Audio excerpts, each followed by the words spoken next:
नमस्कार बहनों एवं भाइयों, आप सबके लिए श्रम साधकों की वंदना से संबंधित एक रचना लेकर मैं प्रस्तुत हुआ हूँ। आप सब इसे सुनने की कृपा करें।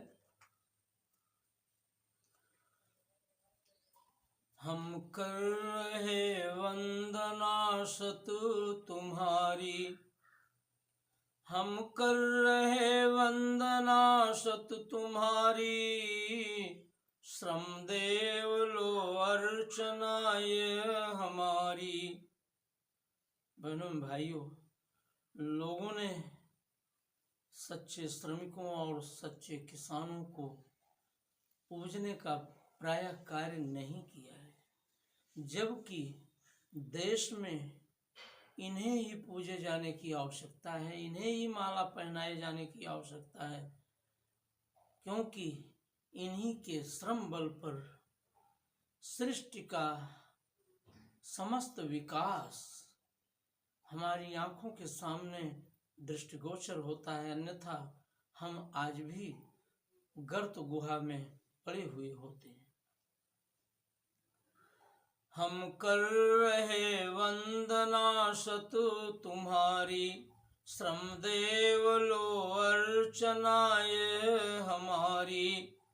हम कर रहे वंदना शतु तुम्हारी, तो साधना की कहानी है सदियां, तो साधना की कहानी है सदियां, तो कीर्ति गायन में बहती है नदियां, तो कीर्ति गायन में बहती है नदियां, तो साधना की कहानी है सदियां, तो कीर्ति गायन में बहती है नदियां।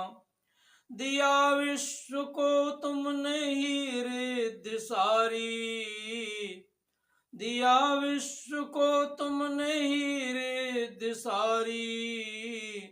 हम कर रहे वंदना सतु तुम्हारी, हम कर रहे वंदना सतु तुम्हारी। तुम ही सह रहे चंड ज्वाला जगत की, तुम ही सह रहे चंड ज्वाला जगत में, तुम ही हो तो सच्चे उजाला जगत में। तुम ही सह रहे चंड ज्वाला जगत में, तुम ही हो तो सच्चे उजाला जगत में, तुम ही हो तो सच्चे उजाला जगत में। युगों की सकल यातना तुमसे हारी, युगों की सकल यातना तुमसे हारी। हम कर रहे वंदना शतु तुम्हारी, हम कर रहे वंदना शतु तुम्हारी। श्रम देव लो अर्चना ये हमारी, श्रम देव लो अर्चना अब हमारी, श्रम देव लो अर्चना ये हमारी। वसुधा का वसु सब उभर ऊपर आया, वसुधा का वसु सब उभर ऊपर आया। तेरे ही तन मन के बल की माया, वसुधा का वसु सब उभर ऊपर आया। तेरे ही तन मन के बल की माया।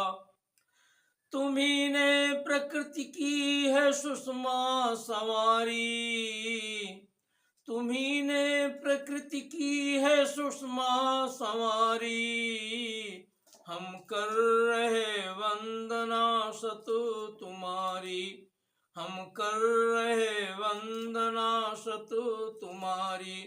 श्रम देव लो अर्चना ये हमारी, श्रम देव लो अर्चना ये हमारी, श्रमदेव लो अर्चना ये हमारी।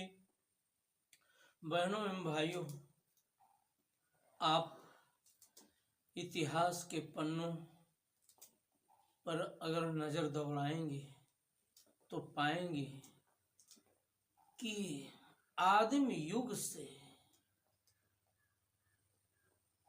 मनुष्य के वन प्रांतर में रहने के काल से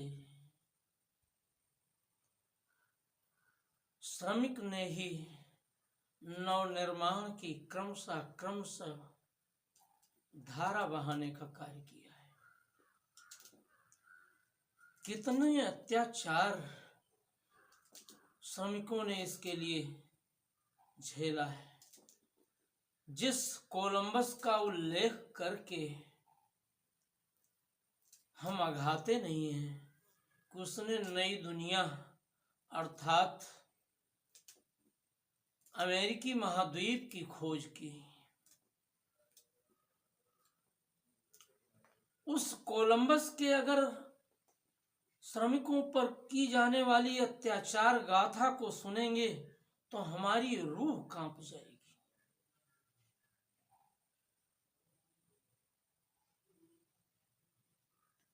स्पेन की ओर से जहाजी बेड़ा लेकर भारत के लिए व्यापार मार्ग की खोज करने के लिए निकला कोलंबस जैसे जैसे विभिन्न द्वीपों में गया, वहां के निवासियों को भूखे रखकर, कोड़े बरसाकर, रस्सियों में बांधकर अपने जहाजी बेड़े में भरकर उसने यूरोप के बाजारों में उन विवश लोगों को मजदूर के रूप में बेचने का कार्य किया, जिससे यूरोप के देशों में दास प्रथा प्रारंभ हुई। मजदूर उसी तरह से खरीदे और बेचे जाते थे जैसे आज हम चौपायों को, पशुधन को खरीदने और बेचने का कार्य करते हैं।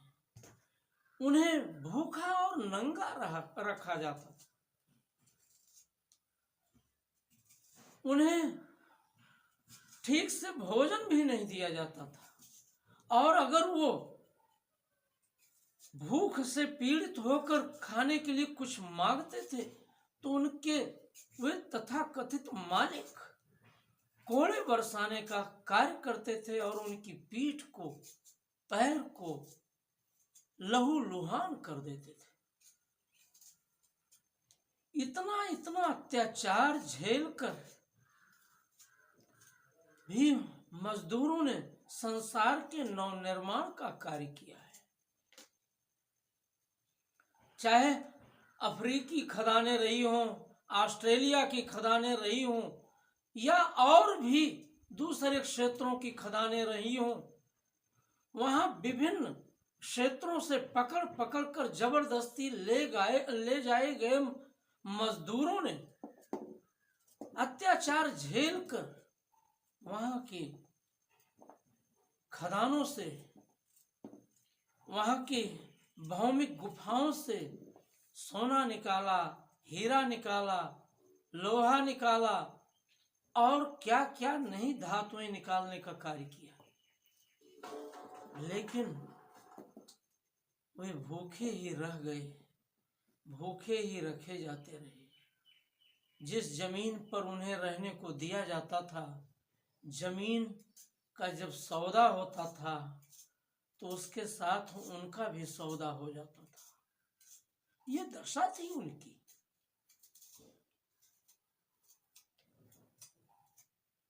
दुनिया में जहां जहां भी दूसरे देशों से गए हुए मजदूरों ने आज अपनी स्थिति बनाई हुई है, वो सब इसी तरह से वे पकड़ पकड़ करके ले जाएंगे। जब भारत में ब्रिटिश ईस्ट इंडिया कंपनी, फ्रांसीसी India company, Dutch India company ने व्यापार शुरू करने का कार्य किया, तो उन्होंने भी जिन जिन देशों को अपने कब्जे में अपनी साम्राज्यवादी प्रवृत्ति के कारण लिया,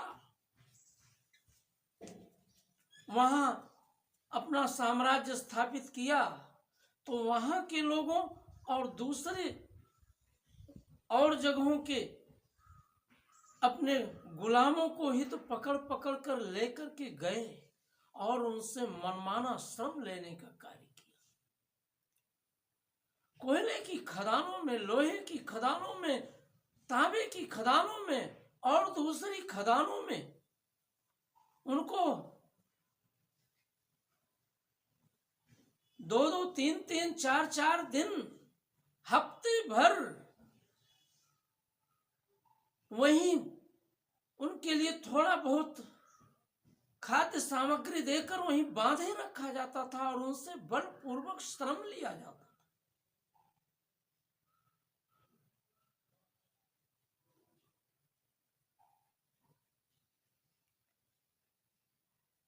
मॉरिशस में, फिजी में और भी दूसरे क्षेत्रों में जो भारतीय प्रवासी आज वहाँ के निवासी बनकर रह रहे हैं, वे कभी इसी रूप में वहाँ ले जाए गए थे। अत्याचार उन्होंने झेला है, कोड़े झेले, मार सही है, और उन्हीं की बदौलत गोरों ने अपनी अट्टालिकाओं को बनाने का कार्य किया है और अपने यहाँ समृद्धि का अधिकोष स्थापित किया है, लेकिन उन्हें भूखा रखकर, उन्हें नंगा रखकर। आज स्थिति बदली है तो हम इतिहास नहीं भूल सकते। जो कुछ भी प्रकृति में फैला है वो सब कुछ श्रमिकों के, किसानों के सच्चे श्रम का विपरिणाम है। इस सच को सबको स्वीकार करना पड़ेगा। भारत की ही खदानों में ये स्थिति थी, मजदूरों को पकड़ पकड़ करके ले जाया जाता था और उनसे मनमाना श्रम लिया जाता था और विभिन्न स्टेशनों पर उनके कारिंदे रखे जाते थे कि अगर कोई मजदूर भागता हुआ दिख जाए तो उसको लाठियां बरसा करके फिर से वापस लौटाया जाता था। रोम में तो अगर कोई दास अपनी दास भरी जिंदगी से ऊब कर भागता था और पकड़ा जाता था तो उसे भूखे शेर के सामने छोड़ दिया जाता था, और जब भूखा शेर उसे नोच नोच कर खाता था तो वहां के शासक और सामंत अपनी दृष्टि सुख को प्राप्त करते हुए तालियां बजाकर अट्टहास करते थे। ये दशा मजदूरों की गई है। आज भी कहीं न कहीं इस तरह की प्रस्तुति मिल जाएगी, लेकिन अधिकांशतया अब इस तरह की स्थिति खत्म हो चली है। फिर भी इतिहास को न तो झुठलाया जा सकता है न भुलाया जा सकता है। इसीलिए सच्चे श्रमिकों, सच्चे किसानों, जिन्होंने इस विश्व के लिए समृद्धि देने का कार्य किया है, लोगों के भूखे पेट को भरने का कार्य किया है, वे ही सबसे पहले वंदनीय हैं। उन्हीं की वंदना में मैंने ये गीत गाया है। धन्यवाद। आप सभी से सब्सक्राइब जरूर करें और अपनी टिप्पणी बॉक्स में अंकित करें। जय हिंद।